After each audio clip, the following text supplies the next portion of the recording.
അങ്ങനെ ഈ വൃശ്ചിക പുലരിയിലെ പുത്തൻ പുലരി കൃത്യമായി തന്നെ നമുക്കിവിടെ അവസാനിപ്പിക്കാൻ സമയമായി. അവസാനിപ്പിക്കും മുമ്പ് പ്രിയപ്പെട്ട പ്രേക്ഷകർക്ക് ഒരു മധുരം കൂടി വിളമ്പിയിട്ടാണ് ഞങ്ങൾ ഇന്നത്തെ പതിപ്പ് ഇവിടെ പൂർണ്ണമാക്കുന്നത്. ഒരാളുടെ ഒരു കാത്തിരിപ്പും പരിശ്രമവും ദൃഢനിശ്ചയത്തിൻ്റെയും ഒരു വാർത്തയാണ്. തൻ്റെ 9 വർഷത്തെ പരിശ്രമത്തിനൊടുവിൽ ആഗ്രഹിച്ച ചിത്രം ക്യാമറയിൽ പകർത്തിയതിൻ്റെ സന്തോഷത്തിലാണ് മാധ്യമപ്രവർത്തകൻ കവിയൂർ സന്തോഷ്. പൂർണ്ണചന്ദ്രനെ മുറിച്ചു കിടക്കുന്ന വിമാനത്തിൻ്റെ അത്യപൂർവ ചിത്രമാണ് സന്തോഷ് തൻ്റെ ക്യാമറ കണ്ണുകളിലൂടെ ഒപ്പിയെടുത്തത്. ചിത്രം ഫേസ്ബുക്കിൽ പോസ്റ്റ് ചെയ്തതോടെ നിരവധി പേരാണ് അഭിനന്ദനവുമായി എത്തിയത്. കഴിഞ്ഞ ദിവസം സാമൂഹ്യ മാധ്യമങ്ങളിൽ ഒരു ചിത്രം വളരെ വ്യാപകമായി പ്രചരിച്ചു. വലിയ വൈറലായ ഒരു ചിത്രമുണ്ട്. ഒരു പൂർണ്ണചന്ദ്രന് മുകളിലൂടെ നടുവിലൂടെ ഒരു വിമാനം പറന്നു പോകുന്ന ചിത്രം, മനോഹരമായ ചിത്രം. ആ ചിത്രം എടുത്ത ഫോട്ടോഗ്രാഫർ ആരാണെന്നായിരുന്നു നമ്മൾ അന്വേഷിച്ചത്. ഒടുവിൽ കണ്ടെത്തി. ആദ്യം ആ ചിത്രം ഒന്ന് കാണാം, പിന്നെ ഫോട്ടോഗ്രാഫറും അദ്ദേഹത്തിൻ്റെ വിശേഷവും പങ്കുവയ്ക്കാം.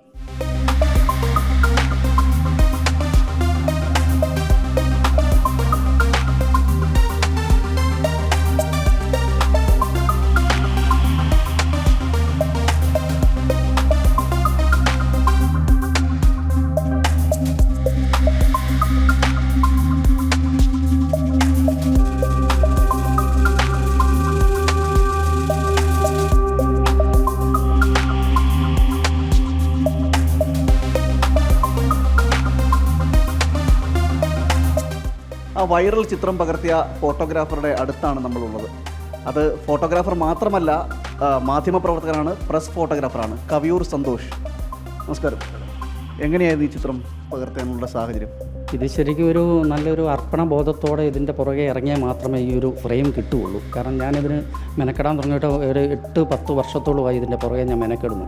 എല്ലാ പൗർണമി വരുന്ന ദിവസവും എല്ലാ മാസവും പൗർണമിയുണ്ട്. ആ പൗർണമി വരുന്ന ദിവസങ്ങളിലെല്ലാം വീടിൻ്റെ ടെറസിൻ്റെ മുകളിൽ കയറി ഈ ഫ്ലൈറ്റ് പോകുന്ന സമയവും ഇത് എവിടെ നിന്നാണ് പൊന്തി വരുന്നത് ഇതെല്ലാം കൃത്യമായിട്ട് അന്നെല്ലാം ഞാൻ ഫ്രെയിമുകൾ എടുക്കാറുണ്ടായിരുന്നു.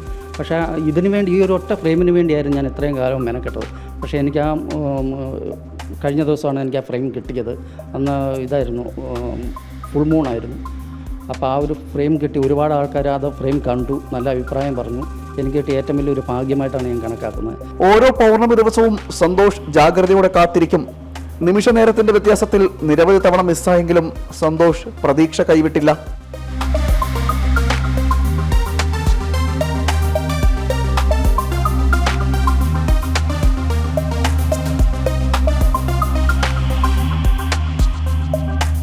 സുനാമി, ചിക്കൻ ഗുനിയ അങ്ങനെയുള്ള മേഖലകളിലൊക്കെ ഞാൻ ആലപ്പുഴ ജോലി ചെയ്യുന്ന സമയത്ത് അന്നാണ് സുനാമി ഉണ്ടായത്. ആ സുനാമി മേഖലകളിൽ ഒരുപാട് യാത്ര ചെയ്ത് വലിയഴിക്കൽ രാവിലെ പോയിട്ട്, അന്ന് ബൈക്കിലാണ് പോകുന്നത്. അന്നും ഡിജിറ്റൽ ക്യാമറ ഇങ്ങനെയുള്ള ഫെസിലിറ്റീസ് ഒന്നും ഇല്ല. അപ്പം ബൈക്കിൽ പോയിട്ട് അവിടുന്ന് പടം എടുത്ത് രാത്രി 9:30-10 മണിക്കൊക്കെയാണ് ഓഫീസിൽ വന്നിട്ട് പടം പ്രിൻറ്റ് ചെയ്ത് കൊണ്ട് കൊടുക്കുന്നതൊക്കെ. അന്ന് ഫിലിം ക്യാമറയാണ്, അന്ന് ഇത് ചിപ്പുള്ള ക്യാമറയല്ല, ഡിജിറ്റലല്ല. അപ്പം അങ്ങനെയൊക്കെ ഒരുപാട് നമ്മൾ കഷ്ടപ്പാട് സാധിച്ചു കഴിഞ്ഞാൽ എവിടെ വരെ എത്താം, ഒരു കുഴപ്പമില്ല. ഇതുമാത്രമല്ല, വേറെയും നിരവധി ചിത്രങ്ങൾ സന്തോഷിന്റെ ക്യാമറ കണ്ണുകൾ ഒപ്പിയെടുത്തിട്ടുണ്ട്.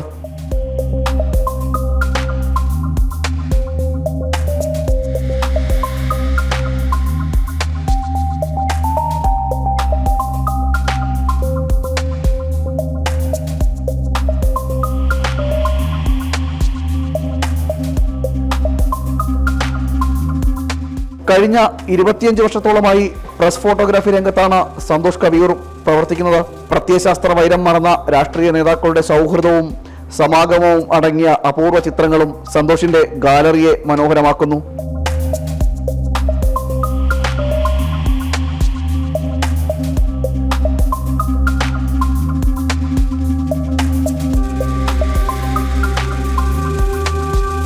സുനാമിയും ഓഖിയും പോലുള്ള മഹാമാരിക്കാലത്തെ ജീവിതവും സന്തോഷ് ക്യാമറയിലൂടെ ഒപ്പിയെടുത്തു.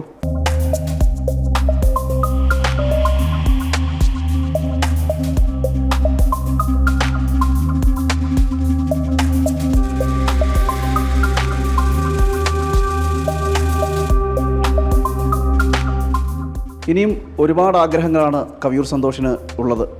ഒട്ടേറെ ചിത്രങ്ങൾ എടുക്കണം, ഒരുപാട് സ്ഥലങ്ങൾ യാത്ര ചെയ്യണം. അതോടൊപ്പം തന്നെ കഴിയുന്നത്ര ഇത്തരത്തിലുള്ള അപൂർവങ്ങളായിട്ടുള്ള ചിത്രങ്ങൾ എടുത്തുകൊണ്ട് അത് ലോകത്തെ അറിയിക്കണം എന്ന ആഗ്രഹമാണ് കവിയൂർ സന്തോഷിന് ഇനിയുമുള്ളത്. മനോജിനൊപ്പം പ്രശാന്ത് ശങ്കരമംഗലത്ത്, ജനം, തിരുവനന്തപുരം.